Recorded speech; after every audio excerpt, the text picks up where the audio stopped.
Is Rafa Bejar. I'm Director of Outreach for the Texas Public Policy Foundation, and bienvenido and welcome to the Texas Public Policy Foundation's Hispanic Heritage event, Charla, where we're going to have a chat and a discussion about the issues that affect the Texas Hispanic community with some of the very top level Hispanic conservative leaders here operating in the state of Texas.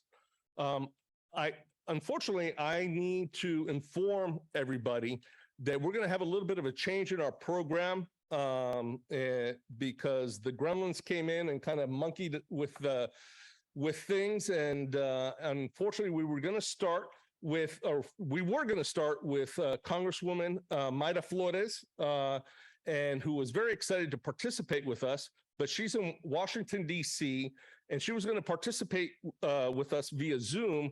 But unfortunately, the Nancy Pelosi and the liberals have decided to schedule the vote of continue funding the government at the same time, which is, I guess it's important in some way.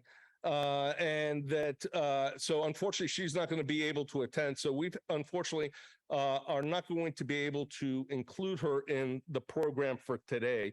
And we also had another one of the guests of the panelists that was unfortunately unable to join us because his flight was canceled from Lubbock, and that's Abraham Enriquez from Bienvenido. And he sends his regrets, and he's somebody who's been very active in the movement and definitely wanted to participate with us.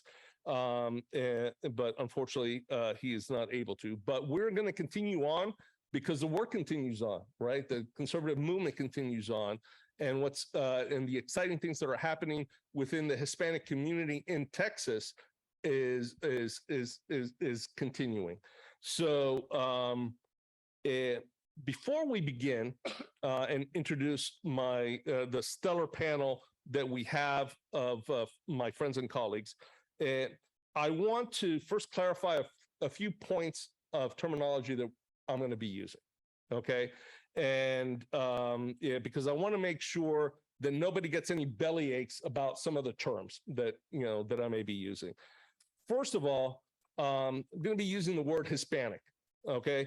And I'm using that as a collective term, as a representation of people of many different national background origins that all share similarities in cultural backgrounds, traditions, and values. Okay. Obviously, we all know that there's no one thing as a Hispanic. Hispanics are made up.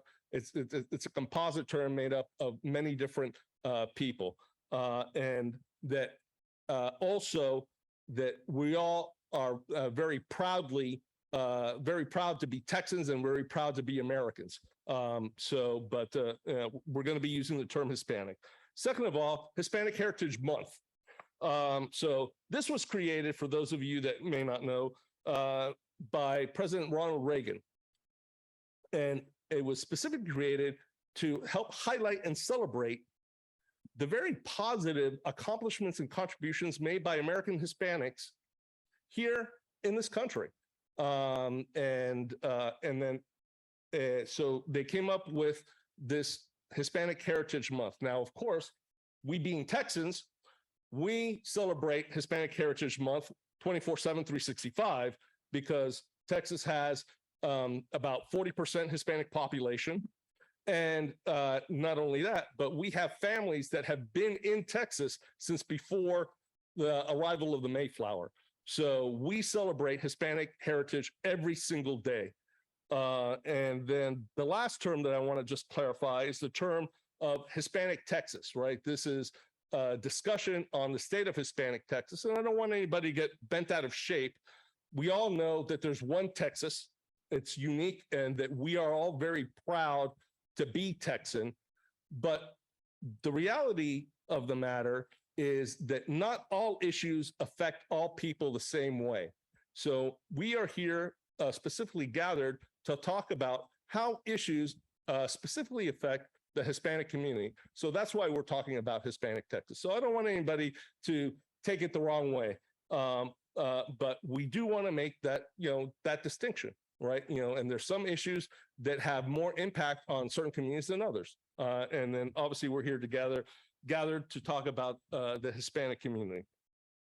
So with that being said, I want to transition now to our panel. We have just a tremendous panel here with us to share their insights on what's been happening in the Texas Hispanic community. These are people that have operated within the community for an extremely long time, and I'm very proud to call them my friends and colleagues. And these are people who I deal with on a very regular basis as we're going out and traveling the community and talking about the different issues that affect the Hispanic community.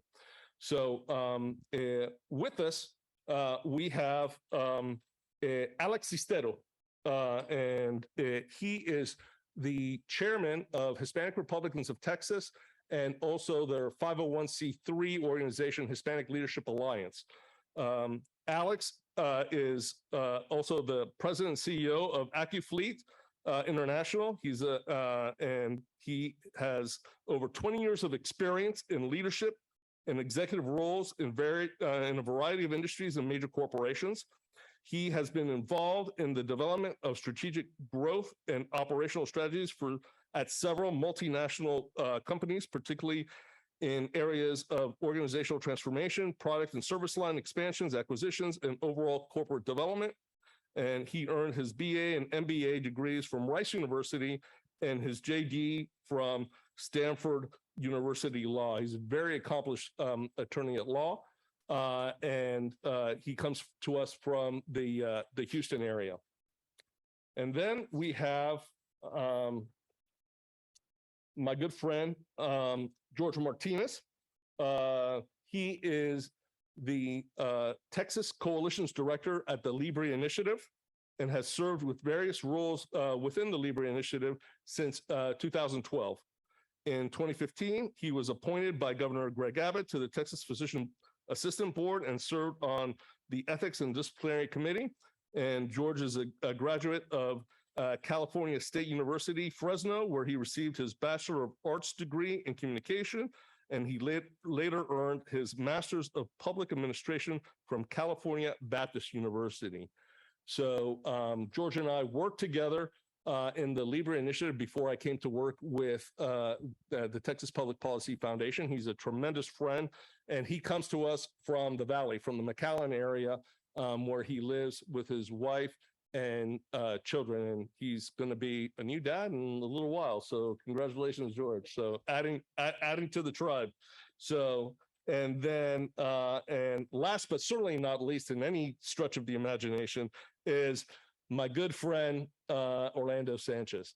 So Orlando is the founder and president of Texas Latino Conservatives. Prior to that, Orlando was elected to Harris County Treasurer in November of 2006. He's the first immigrant to be chosen countywide by voters for a non-judicial office, and he served in that office until December of 2016, okay? And he was also the highest vote getter, and just incredible achievements. He graduated cum laude from the University of Houston with a degree in political science and embarked on a career as a public servant, first as a 3-term Houston City Council member, and then as Harris County Treasurer. So again, we have the best of the best here to talk about what's happening. So if you all give them a round of welcome.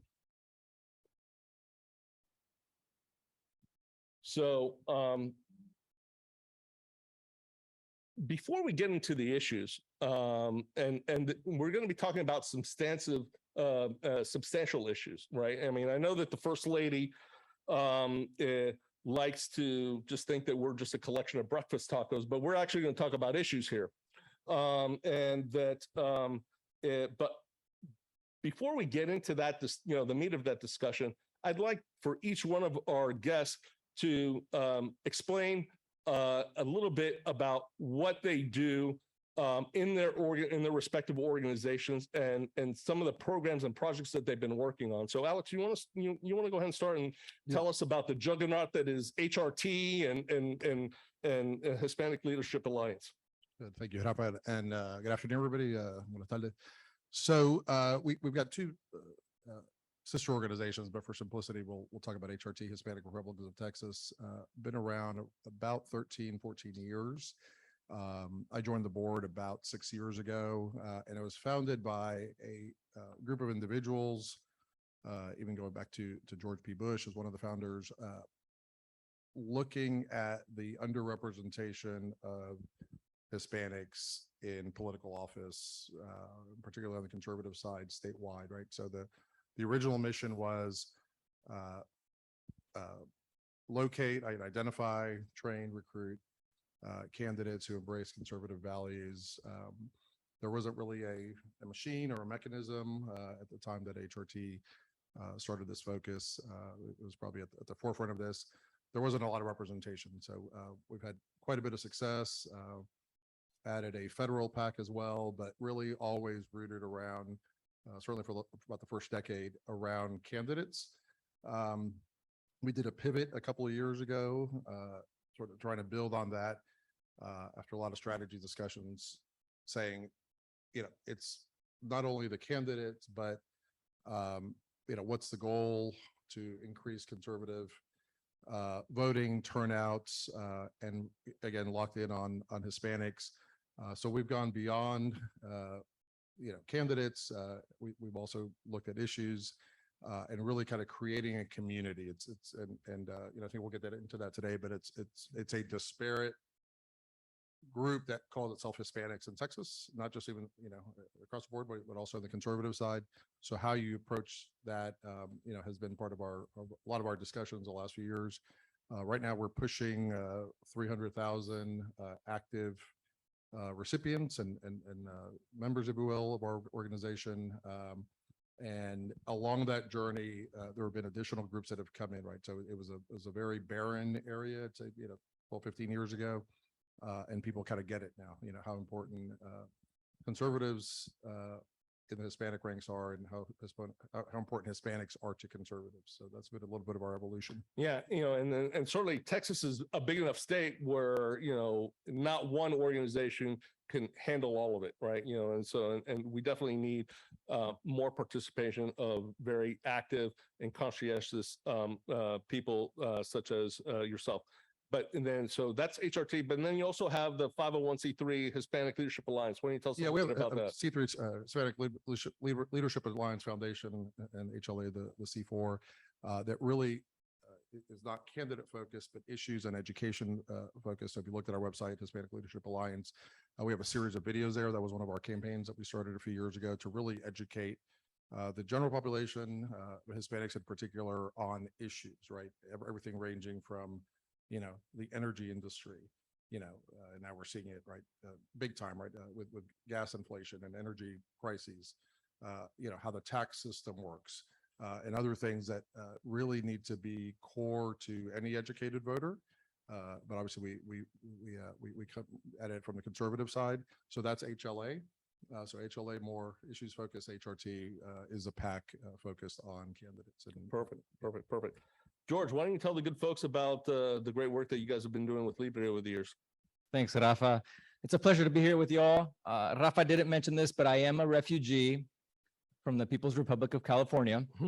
So you heard where I graduated and was educated. But I came here as soon as I could. It's been 8.5 years, so I am a proud Texan, Hispanic Texan at that. So the LIBRE initiative reaches out to the U.S. Hispanic community so it can achieve its full potential. And we were founded in 2011 by Daniel Garza. He worked in the George W. Bush White House. Our headquarters is in Mission, Texas. So our field operations is in the Valley. And we started 11 years ago now. I've been with the organization for 10, talking about issues like Mr. Alex here said, on the policies that impact our lives every day. And we knew long ago it was going to take a long time to gain trust. And how do we build trust? We do it in a few ways. And one of them is connecting in meaningful ways. We want to build that trust. And how do you connect? Well, have a real relationship with people. And that's what we do. We hire folks on the ground that are from the community, that understand the culture, understand the values, and we relate. The other way is by creating diverse partnerships, like the organizations that are up here today. And even sometimes it's partnerships that we may not always agree with, but we agree on one issue that we can pass good policy on.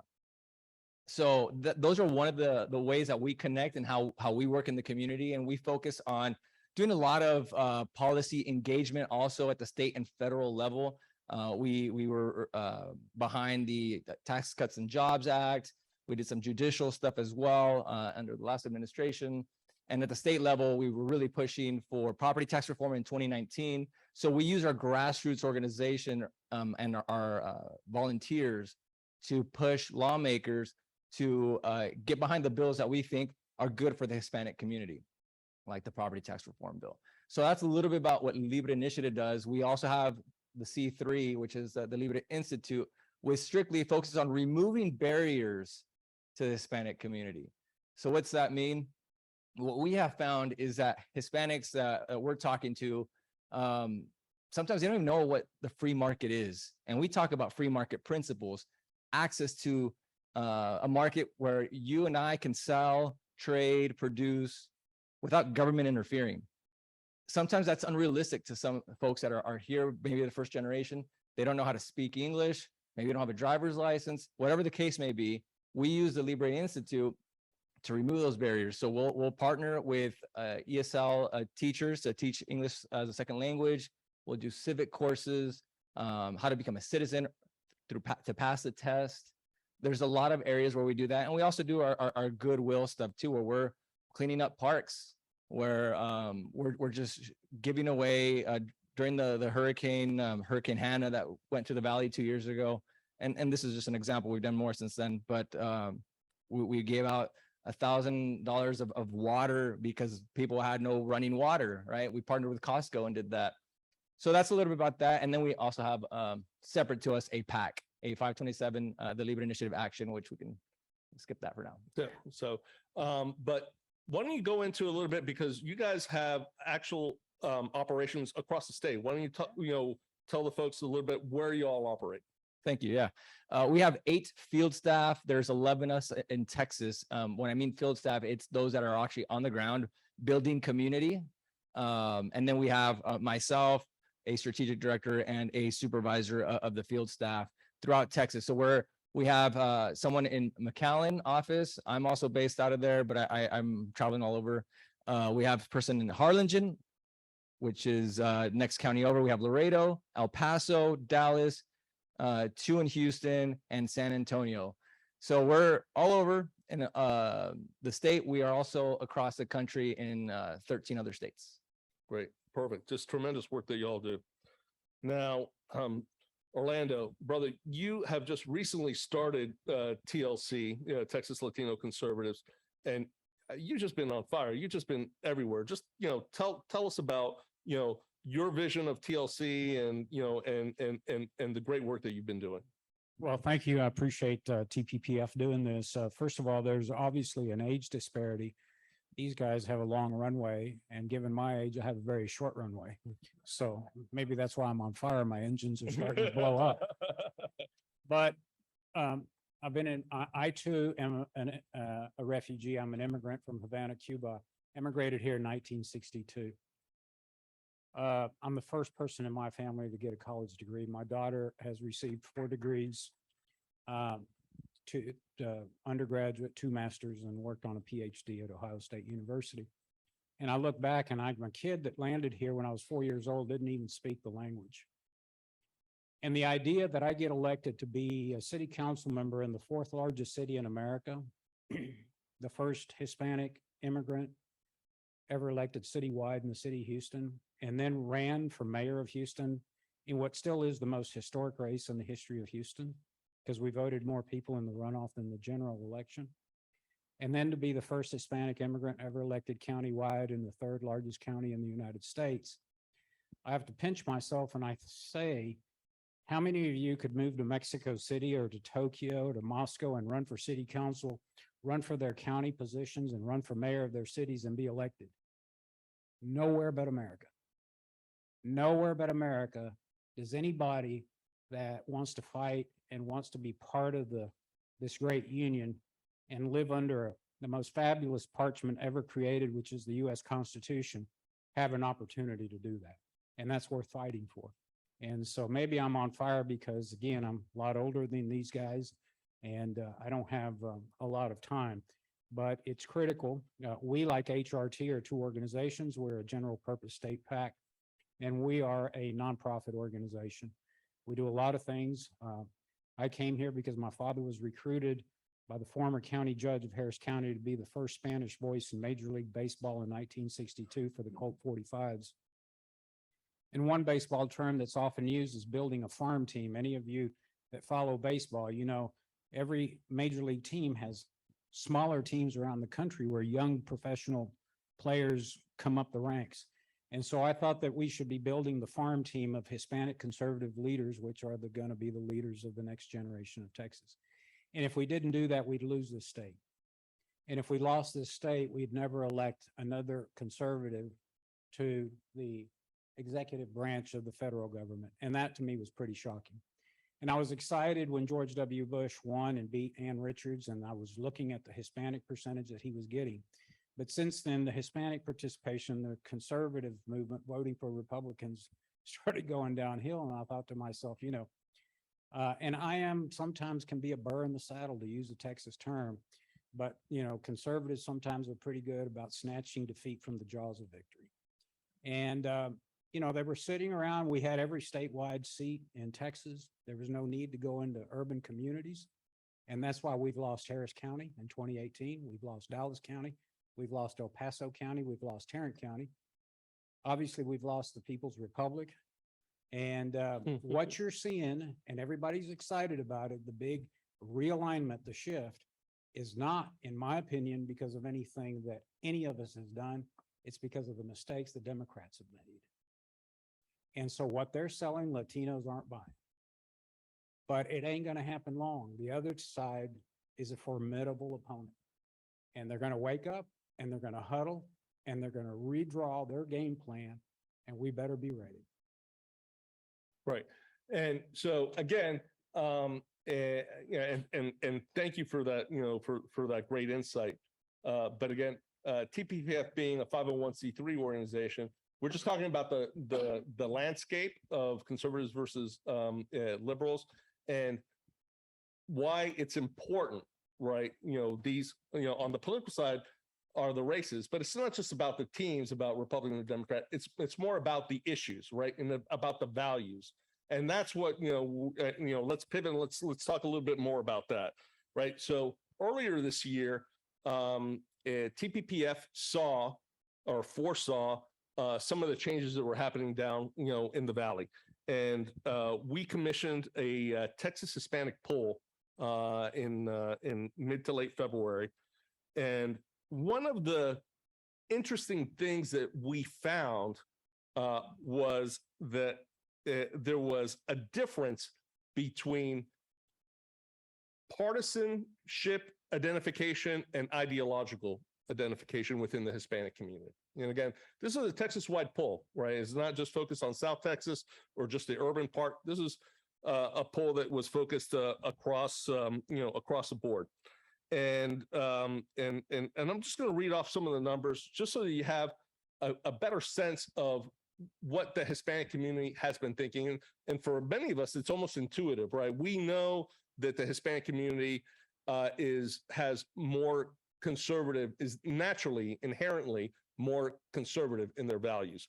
But this is one of the first times that, you know, we've been able to document it, right? So what we found was that on the partisanship side, that 36% of Hispanics that participated in the poll self-identified as Democrats, 31 self-identified as independents, and 26 self-identified as Republicans. Then we asked the question where they saw things from an ideological perspective. Where do they sat, you know, where they sat on this, on the ideological spectrum. And the responses came back very different. 36% of these Texas Hispanics self-identified as moderates. 34% self-identified as conservatives, and 24% identified as liberals. So as you can see, it's almost flipped, between the partisanship identification and the ideological consideration. And then furthermore, obviously this is a poll, and we asked a whole bunch of questions, and their responses on a variety of issues also came back with more of a conservative leaning, and it was on a whole host of different issues, whether it's the contrived terminology of Latinx to parental empowerment and school choice, to support for the police, and border security, right? And the responses all came back leaning more conservative. So I want to, take that, and I want to start with you, Orlando, because I know that you've done subsequently a follow-up polling, and what's your take, on that, on that difference between partisanship and ideology, and how do we move forward?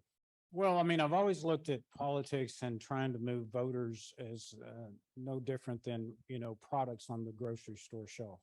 I ask people all the time, why does Coca-Cola, after, 100 and something years of existence, continues to advertise? It's because you want to drive the message, right? You want to continue to have your market share. And so it's important that we drive a conservative message to a community in this state that is naturally conservative, but the conservatives haven't done that. And so we've seen the community fade away and slide away, and, and again, good for us. The other side took them for granted. You hear that time and time again. So what we found out in our poll is 1,200 registered Hispanic voters in Texas, but we focused on 3 regions of Texas. We focused in the RGV South Texas. We focused on suburban and exurban Texas and rural Texas with high Hispanic growth. We found out the economy and economic prosperity is like top of the list for them. For females 35 to 65 married, security is the most important thing. That means they don't want to defund the police. They want strong border security. When they asked how do they self-identify to their friends, overwhelming majority of our respondents said they identify as Americans. The second category was they identified as Texans. We found out that, surprisingly, most were pro-choice, particularly women.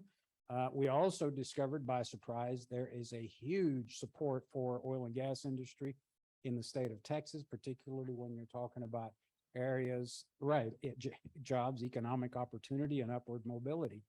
We also found out as the generations live here, the longer they live here, the more they move out to the suburbs and exurbs, the more they vote like their neighbors.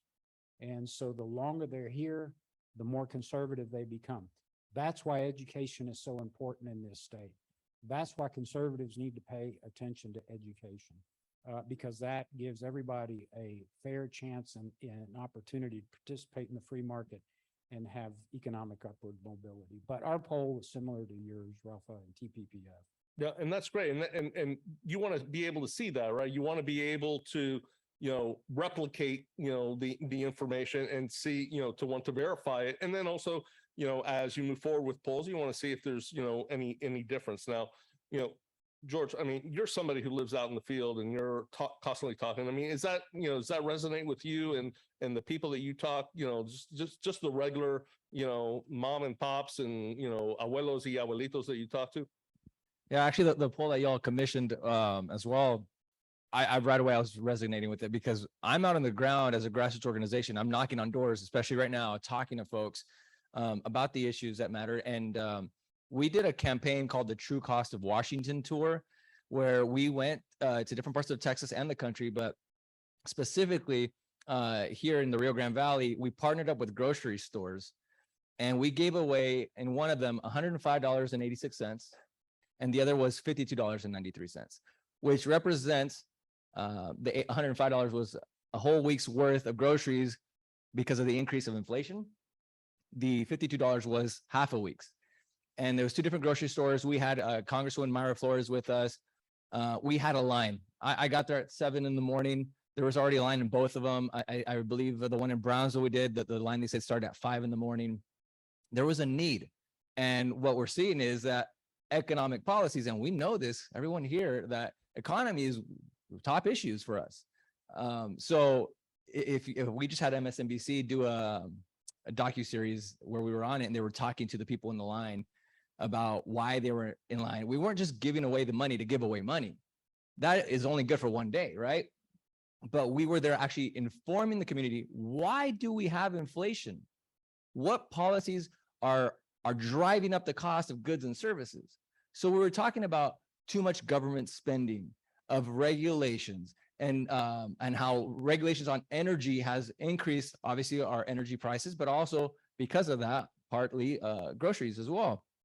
So it was an educational time. And when we had the Congresswoman there, she was there as an official sitting Congresswoman talking about what she plans to do as a member of Congress to reduce inflation, and talking about we need to rein in government spending. So that's what we're seeing. And it's exciting times right now, especially. Yeah, and that's interesting. So, and then one of the other tidbits that we had from the poll that we did, and this is again back in February, so I'm sure that this is just increased over time with what we've been seeing, is that we asked about inflation, and that obviously it's a big issue, right? People are struggling to make ends meet, right? And it's a very real issue when you're struggling to make the rent payment, when you're trying to get food on the table, clothes on the back, on your kid's back. And when we asked that question, 68% of the Hispanics that we polled thought that inflation was caused by bad policy.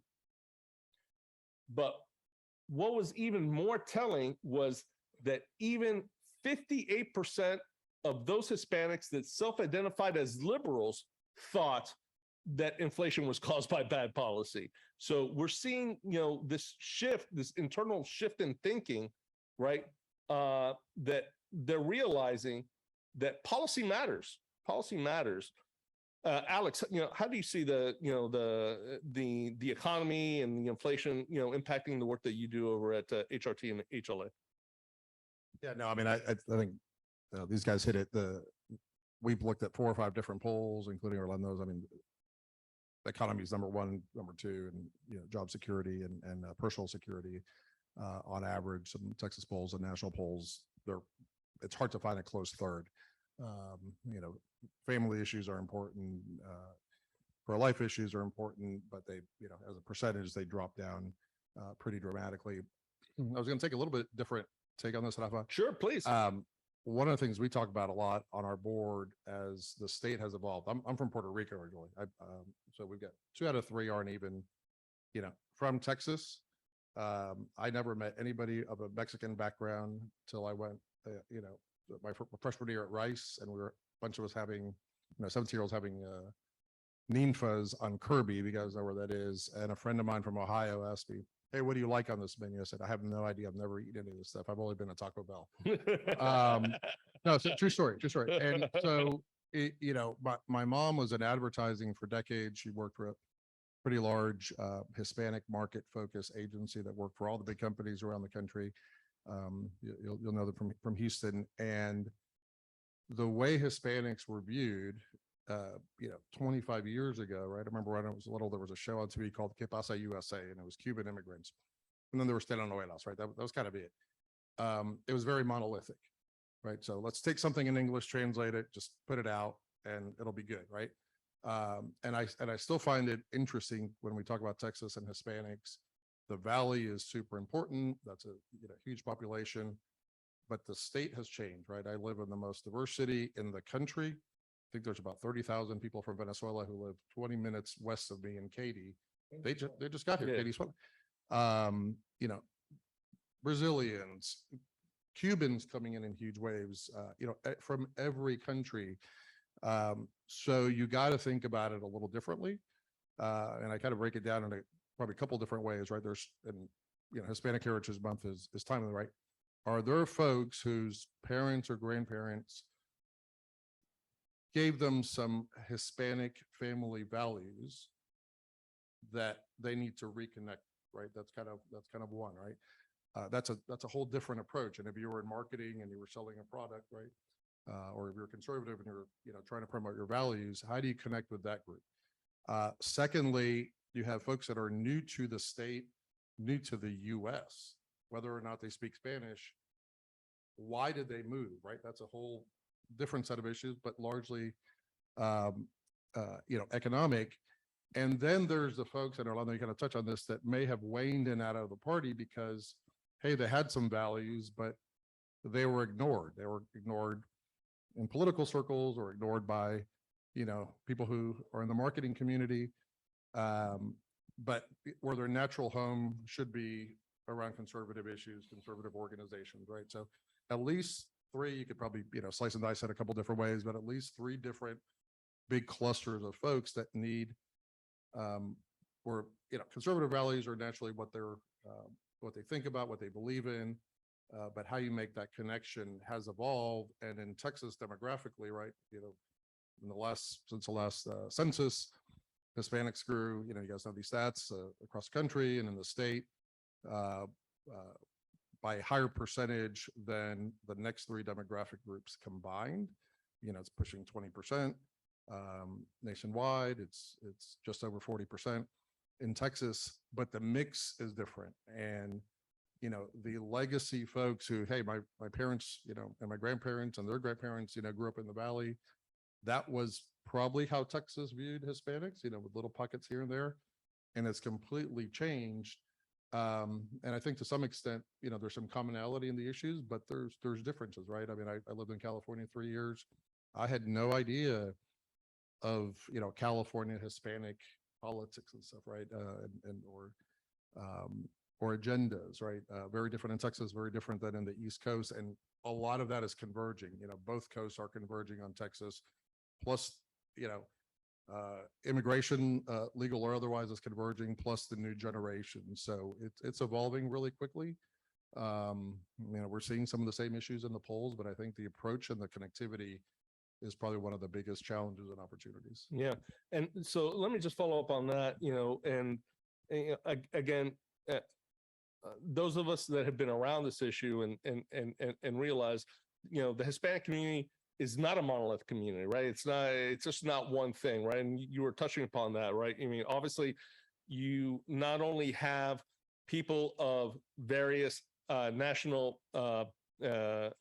background origins, right? Whether they're Mexican, Cuban, Puerto Rican, Venezuelan, a whole host of other Latin American countries. But I would say even, within the Mexican American population, you have a lot of differences, right? You have the Tejanos that have been here since before Texas was Texas, practically. And then you have subsequent waves of Mexican American immigration into the United States from the 20s and 30s, and then through the war years and after the war years, and then also coming in recently up until this very day. And those people, each one of them come with their own mindsets, right? There might be some similarities, but they also come with their own mindsets, right? And then not only do you have these different waves of immigration, you also have, these people's individual background, right? Not country-wise where they came from, but are they, more educated, less educated? Are they rural people? Are they more urban people?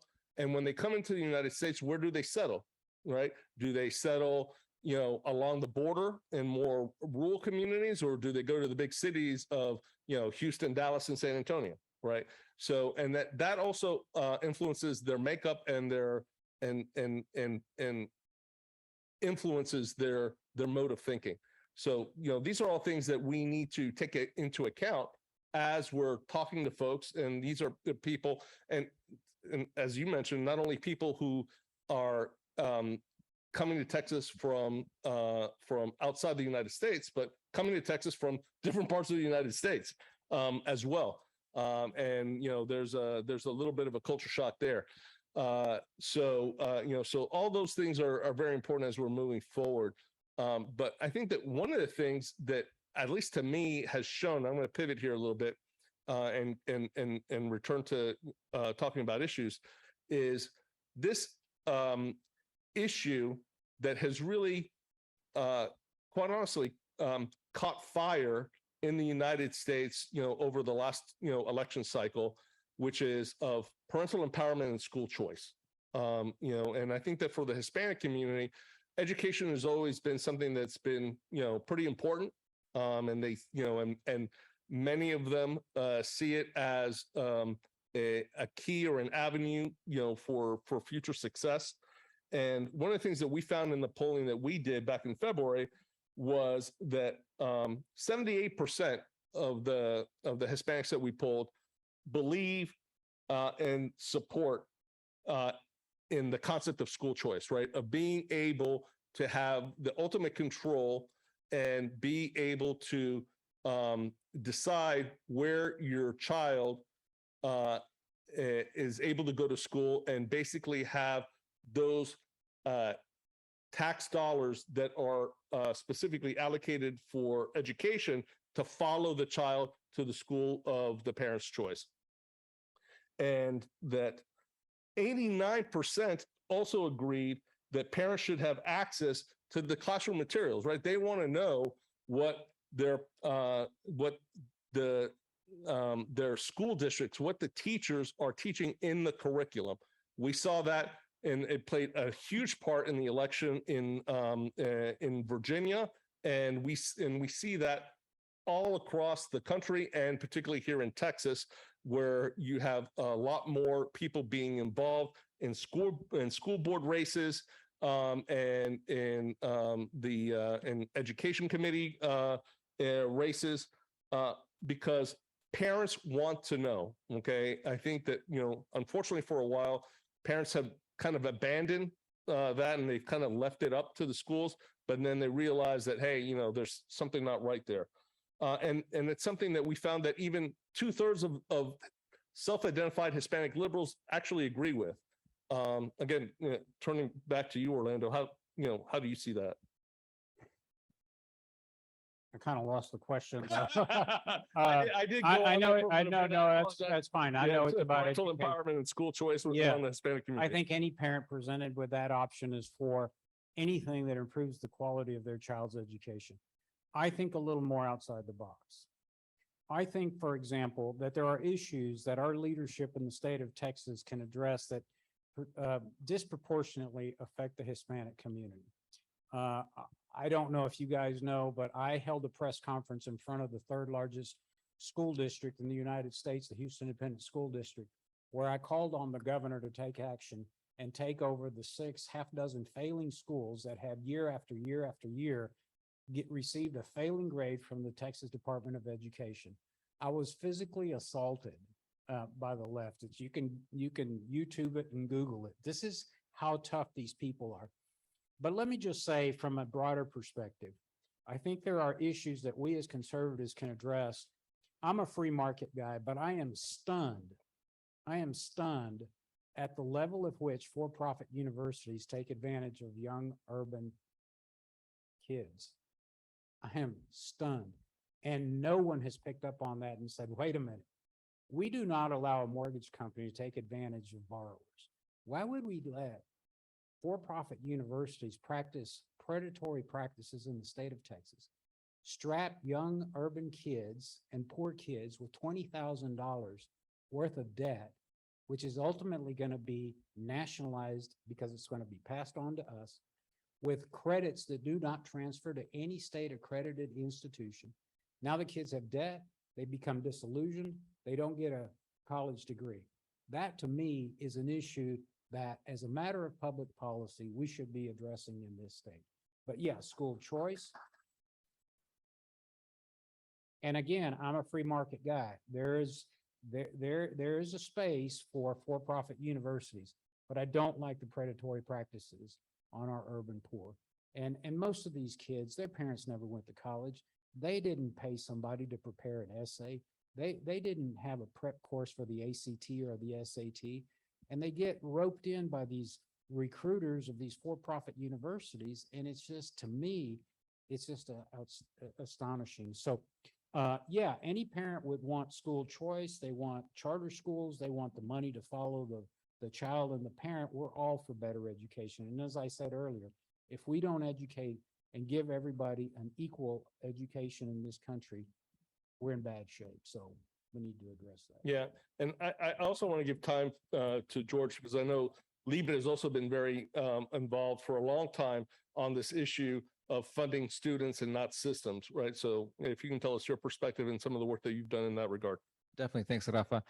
Actually, one thing I didn't mention, you all obviously know I'm from California. I was born in Monterrey, Nuevo León, Mexico. So none of us actually, obviously you're property of the US here, but we're outside of the mainland, right? My parents brought my family here, our family, to seek a better version of our American dream and to seek better education. My parents were not involved in a lot of like my homework growing up. They were too busy. We were working in the fields, hard work for very little pay. But now as a parent, I see what my kids, and I saw it during the pandemic, what my son was being taught because everything was online. And I'm really involved now. I never thought I'd be like that, but I enjoy it because like, hey, this is my son that you're educating here. And we want to see education not be defined by the zip code you live in. Everyone, thank you.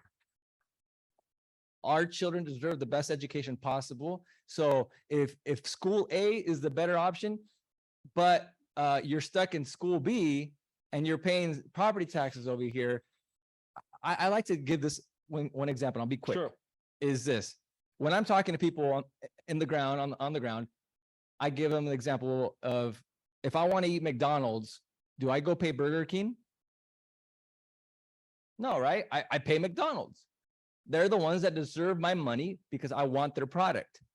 But I'm not, why should I be paying Burger King? It's the same with school districts. And when I'm talking to pastors, they get a kick out of this one.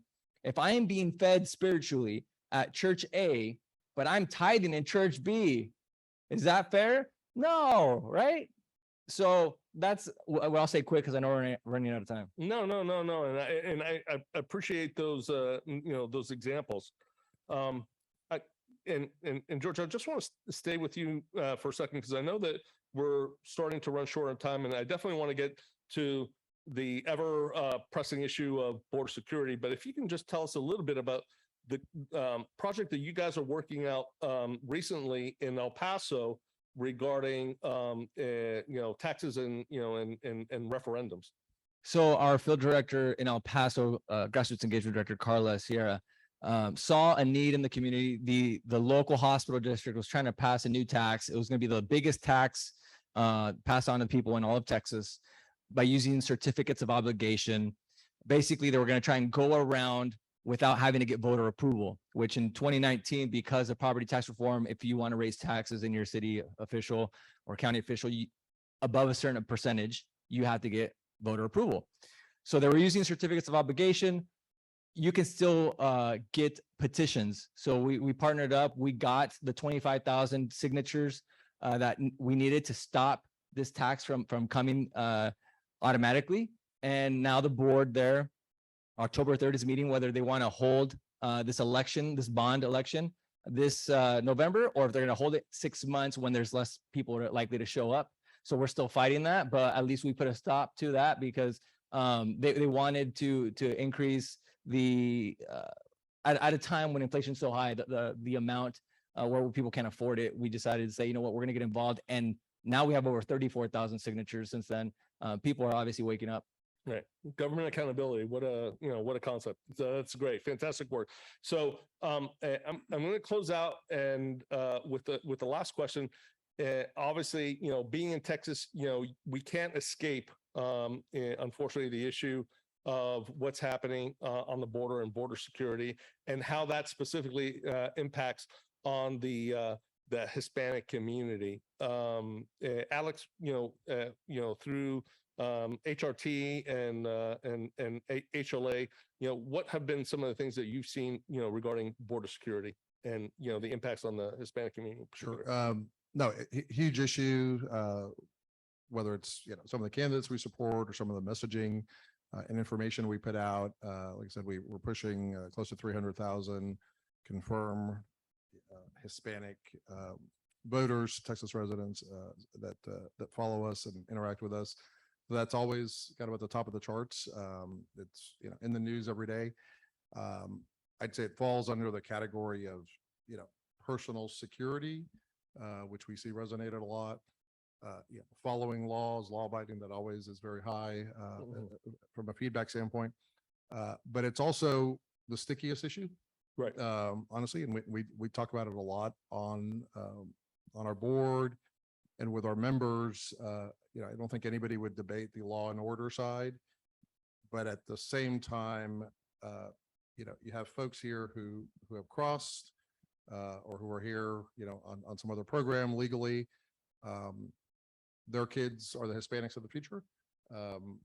And so it's a very delicate topic where from current residents, Texas residents, that's, 75+%, hey, keep the border secure and everything. But how do you actually deal with the practicalities when those folks are becoming basically permanent members of the Hispanic community in Texas and their kids, right? And you get into lots of subtleties of, what is the traditional dry foot policy for Cubans, that are now coming over the border versus Venezuelans who are, fleeing and emptying out from Venezuela for obvious reasons, and a totalitarian government that's taken over, and they're looking for liberty, right? So hugely important. I don't think it'll go away. We don't see, other than, keep the border secure and so forth, a clear path to resolving it from a policy standpoint. And even within, conservative circles, you see quite a little bit. The one thing we do say in membership, you've got to stay clear of anything that is xenophobic, right? Right. I mean, because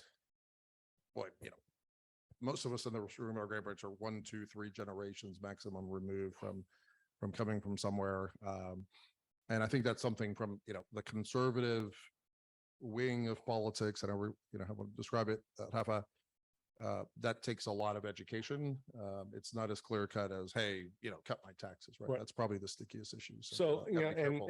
and thank you for that. And, and I hate to, put you guys under the gun, but, Alex, George, I know that you live in McAllen, so you're right on the front line. And just very briefly, because we really are out of time, but, just in a minute, just, and specifically on the border security side of it, right? Because they're two separate issues that that obviously get interrelated, but you have border security and you have immigration, but specifically on border security, if you can, Yeah. touch about that. So the LIBRE initiative wants to see border security, and I live on the border, as Rafa mentioned. I want my family safe, and the people I talk to on the ground also want their families safe. What we need, though, what we advocate for is a mixture of border security, more technology, more agents on the ground, more infrastructure, a mixture of all of that. That's what we talk about, the approach you take. But that alone is not going to solve the issues of people coming here. We also need to update our immigration system to meet the labor demands of not just today, but in the future. Great. And Orlando, I'll give you the last word on this. Well, I'm a taxpayer on the border. I pay taxes to a school district, to the county, to the municipality in Kinney County, which is Bracketville, Texas, between Uvalde and Del Rio. And I've lived and worked out on the border since 1976. We bear the brunt of illegal immigration, but that's just looking at a tree in the forest, but here's the real problem. U.S. policy is creating a permanent underclass in this country, and of millions of people.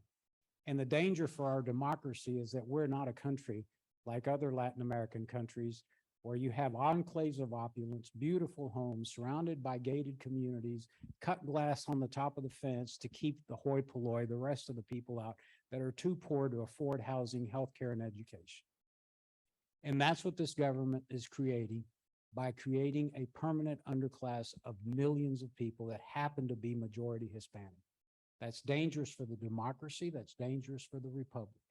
We cannot stand for that. And so we've got to make a decision as a country. Are we going to continue to feed cheap labor into this operation, that's what it's all about? Or we're going to hold to border security and honor the Constitution and the rule of law? It's a tough decision, but we as leaders need to make those decisions because we've had Republican leadership and Democrat leadership, and we've had this issue of immigration now as far back as I can remember for more than 4 decades. And so the problem can be resolved tomorrow if Congress wanted to, but we don't. So obviously border security, very important, and it's the hallmark of any sovereign nation. And, with that, unfortunately, I mean, it's a very weighty topic. Unfortunately, we didn't, do it justice with a short amount of time, and maybe we'll do another panel specifically on that topic. Let's move into questions. We have about 5 minutes left, I believe, to take some questions from the audience. And yes, sir, go ahead. So I am, first of all, very, I say a no-brainer, so grateful that TPPF has brought a resonant subject and offered real clarity. It's like, wow. Thank you. The only problem, which I want to submit to all the folks up here, when it goes to the media stream, it gets jumbled, turned around, butchered. You guys got any idea that I can point to my friends and family where you can actually hear the real story on radio, a newspaper somewhere, or is the media just ran off and hijacked everything? Well, I know that these people are, on the media, very frequently. Yeah, I mean, that's the crux of the issue, right? So it's a great movie. I don't let my little kids watch it, but called Gangs of New York, if you guys remember it, but it depicts Tammany Hall with the Irish coming over, right? Come over, here's how you vote. This is what you believe in. Sign here, sign here. We'll give you some bread, give you some food, right? There was a vacuum in New York in the early 1900s. It was one party, one set of views, and that ruled the roost. I think we have that challenge right now where there is that information vacuum from a conservative standpoint. So messaging is huge. But if you look at just the last, like 12, 15 months, all of a sudden, probably everybody in this room is a white supremacist, KKK member. Like, wow, that's incredible. But how does that stick, right? I mean, it's so absurd. You might as well say, we're all Martians or something, right? But it gets put out by media, it gets put out by a certain set of views. I don't think that, there's a lot of efforts. I don't think there's a strong, counter movement or strong enough counter movement in the media, print and press. And that's why all these efforts are critical, right? It's, if you ask somebody crossing legally or illegally, why are you coming? Well, I want a better opportunity for my kids, my family. I believe in, God. I'm coming over. I want a job and I want my kids to go to good schools. But if the first thing they hear coming over is the, 2022 version of Tammany Hall, forget half the country, they all hate you and, want to lynch you. It's crazy. And, we'll take care of you over here as long as you vote for us in perpetuity. That's the problem I think we're trying to overcome. I don't know of any specific great, national level media outlets that are, giving the obvious facts and fighting this distortion. But it's a huge challenge for every topic that we talked about today. All right. I think that we have time for just one more question before, our program ends. Yes. Yes. Thank you. So I've been out speaking with individuals. I'm running for state rep, and I'm just curious when I heard, the longer that we have our Hispanic community living here, generations, they move out to the suburbs. What is it that one thing that, God willing, I'm elected, I'm able to, in addition to partner with organizations like yours, what's one thing I could do for those communities to help continue to share that conservative message and how important that is for policy and education to be there? Orlando. Well, if you're elected or when you're elected, you will continue to implement the values and the pledges that you made in your community. But, Texas is chock full of issues that are affecting the Hispanic community. Some of you may know this. I'm just shocked that our public policy leaders don't get it. Obesity and type 2 diabetes is crippling our economy. Because undiagnosed and untreated type 2 diabetes leads to circulatory problems, renal failure, cardiac, blindness, amputations, and ultimately death. And it is expensive as hell to treat. I come from a county that has a publicly supported public hospital. We have to treat everyone. Rather than putting all guns on deck and addressing this issue through the Texas Department of Agriculture, because that's one of the charges of the Agriculture Commissioner, is nutrition and promoting agriculture in Texas, getting National Institute of Health research grants down here in Texas through our 2 senators and our congressional delegation, which is huge, and tackle the issue of obesity and type 2 diabetes. And so you can fight for those issues. There are issues that particularly affect low-income Texans, and we need to address it. Well, thank you. So with that, unfortunately, we're going to have to close our program. Certainly, there's a whole host of different issues that have a Hispanic perspective that we can devote individual, panel programs to, like the healthcare, like border security, inflation and the economy, and certainly parental empowerment and school choice. So hopefully we're going to be able to move those, forward in the future and have these great individuals with their organizations at the forefront of the conservative movement, pushing those conservative values. So if you're interested, please, I encourage you to not only look up the Texas Public Policy Foundation, but the Texas Latino Conservatives, the LIBRE Initiative, and Hispanic Republicans of Texas and Hispanic Leadership Alliance. So with that, thank you all very much and muchas gracias.